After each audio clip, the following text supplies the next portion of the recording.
Hey, in terms of my final wrap up, I just want to sort of plot back through the day really. This morning we arrived a bit disparate and a bit sort of unsure. This guy from Wellington had sent out a bit of paper with some times on it and some ideas. But at the core of those ideas was our outcome and our thing. And those were about supporting, encouraging and promoting fathering. So I think we've moved part way along that continuum if today was a starting point. Ultimately the purpose of the day was to actually bring together some diverse experience and some practice that has its foundations working within communities, because you fellows all work in your communities and you work really, really well in your communities from everything that I know. So part of the purpose of today was elevating those community conversations and those community connects into the next level, which is us as a rōpū of men and fathers and practitioners and bureaucrats and Ministry of Social Development to see the potential in what everyone's been telling us. You know, they've been telling us father information is absent in your current suite of resources, so this is our acknowledgement of that.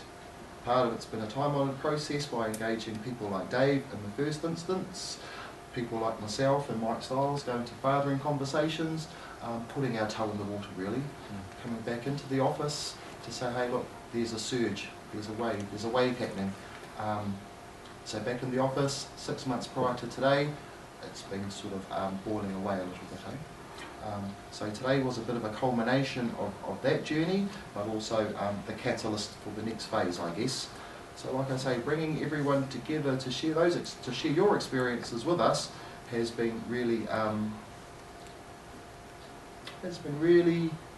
don't want to say inspiring, but the box has kind of been opened a bit more, the door has been opened a bit more in terms of us as an office to put some of our thinking into how best we can support fathers through your organisations and through you as the people.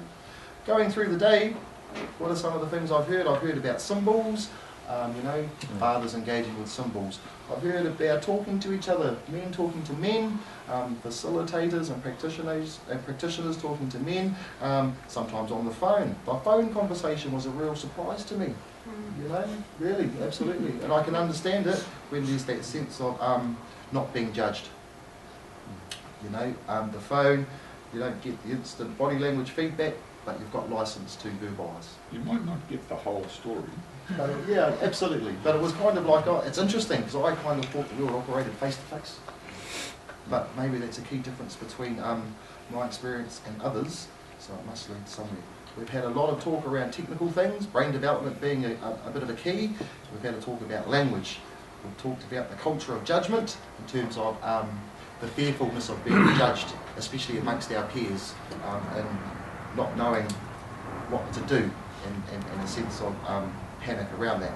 And that relates to my story, I think, about my mate Mark with his baby, who was having a bit of a tanty, and he was more concerned with our judging him rather than actually what's up with us.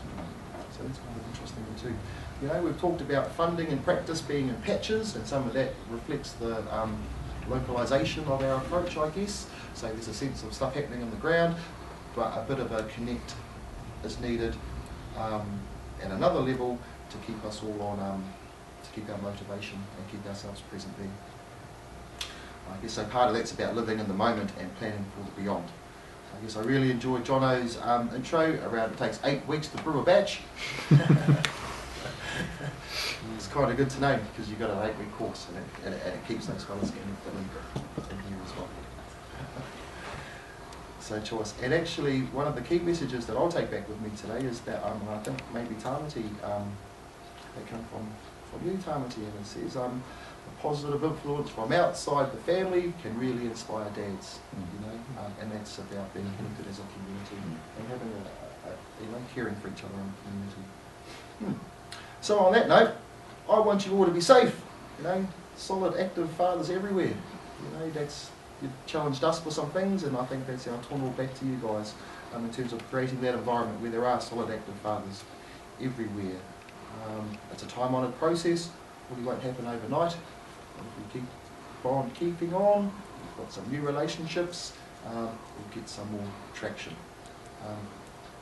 Dave Halligan here's program's called When the Rubber Hits the Road, and maybe our rubber has just hit our road. So just on that as well, I'd just like to wish everyone safe travels home actually. Digest and soak and ferment and marinate and record it all from today.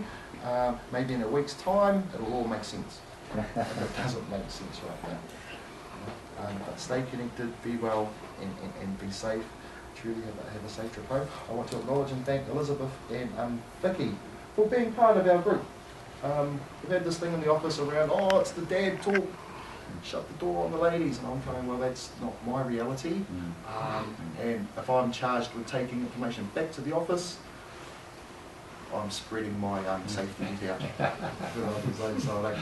So things don't get missed out if I'm living in the moment. Choice.